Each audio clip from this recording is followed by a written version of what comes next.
Okay, so you are watching Travel Boom 2021. My name is Shane Solomon. I'm joined on Zoom now with Lauran Bush. How are you, Lauran? Welcome to the show. Hi, Shane. I'm very well, thank you. Lovely to see you, and thank you for having me. Oh, it's an absolute pleasure. Now, you are an industry expert who deals with hotel owners, general managers throughout the UK and across the world, all the way through lockdown 1.0 and 2.0. You have been on conference calls with these kind of people. What is the feeling out there? Absolutely. I'm very privileged to work for a company called EP Business and Hospitality, and that really is our role, is to bring people together to share knowledge. The feeling, I think we're on version 7.35 and people have rejigged their plans about 27 times and they're still doing that. But the feeling out there is quite mixed. I think we had a lot of hope post-lockdown version 1, and I think that was dashed a bit with lockdown version 2.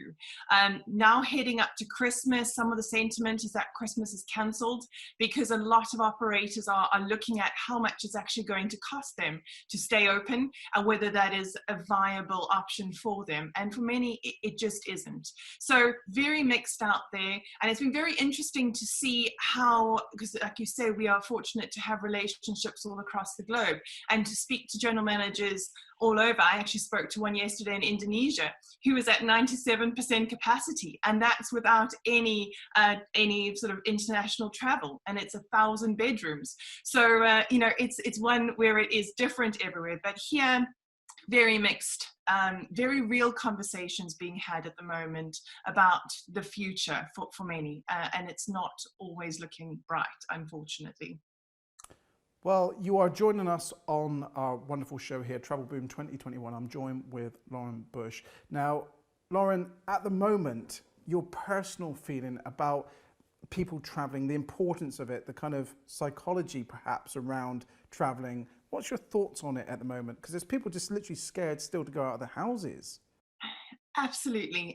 Again, I think staycation is that, and Zoom and pandemic are the words for 2020. Staycation definitely is something that people have fallen in love with. I think people do want to travel. People are missing loved ones. People, we are creatures that need that interaction. We need to travel. And for us, not being able to do that, it is just foreign. I do think, though, that being able to only, for a lot of us, travel in the UK has helped us to fall back in love with so many amazing places. We are so lucky to live in one of the most beautiful countries in the world. And I do think that it's given people a chance to re-engage with communities. I mean, hotels are often the center of communities. We always say in our industry, the traditional pillars have been lost. So the traditional bank manager is now an internet page.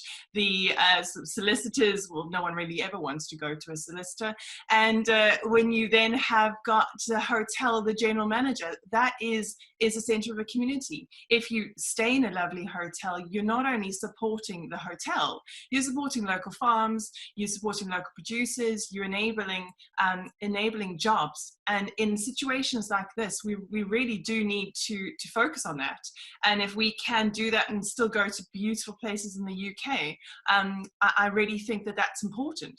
From a mental health perspective, lockdown 7.25, it's really been hard mentally, and we've had that fear. There's still a lot of fear out there, but there is a lot of hope out there, because I think in the staycations people have engaged in totally different ways, and they've found new things to be excited about. So no, you can't jump on a plane and head to Greece, but you can.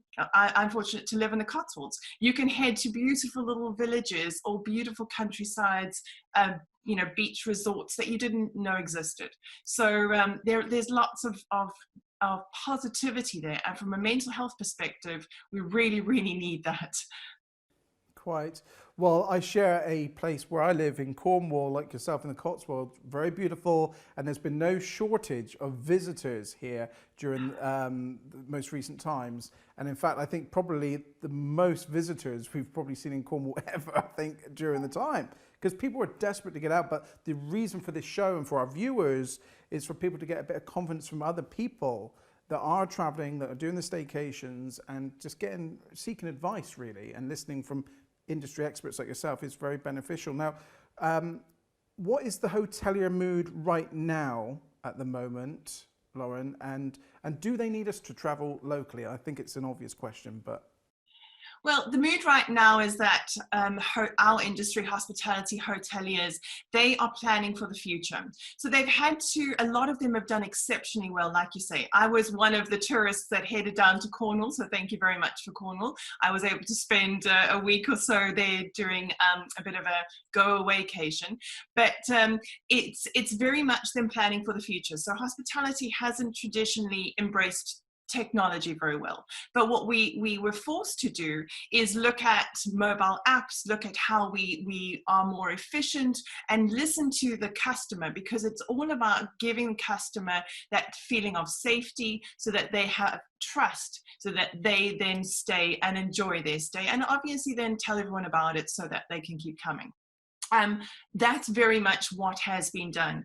For those that are in a fortunate position, that are able to financially keep their doors open and move things forward for the new year, there's been a lot of planning around that. A lot of them are looking at how can they better engage their local communities, how can they tell their stories better, because a lot of hotels have got phenomenal stories, but sometimes, I think they've gotten a bit lazy. They've just waited for the airplanes to land and expected everyone to arrive, and now they've actually had to tell their stories better and engage better with the traveler, and that's through trust, that's through visible cleaning. That's always going to be a thing that we're not going to move away from. But again, to be able to have great hoteliers with these beautiful hotels, why would you not want to stay? And selfishly, from my side, I want us to go on staycations. I mean, next year, yay, thrilled about the vaccine, but the reality of it is that it's going to take some time. We're also very aware that our industry has been on its knees for a while now, and we don't really know what's going to happen for the next couple of months. But we've estimated, because of conversations we are sometimes fortunate or unfortunate to have, that so we've got a lot of hotel insolvencies which will hit us sort of Q2, Q3 next year. So hotels need our support. They're also being very proactive in looking at their offer. How can they reimagine spaces? What can they do differently that is going to enable us to be better? So a lot of them are looking at co-working spaces in lobbies or banqueting areas which are now redundant. How can they help people who are not going back to offices or don't want to go back to offices find somewhere else that's safe, that is a great place for them to engage, hold meetings, to work? So there's this whole business and leisure type thing that hotels are engaging with at the moment. And I think for us as I'm an employee, but for us as employees to be able to look at work differently and embrace potentially, someone said to me the other day, it's not working from home, it could be working from hotel. So that is, something maybe we should be looking at, supporting hotels in different ways for the future.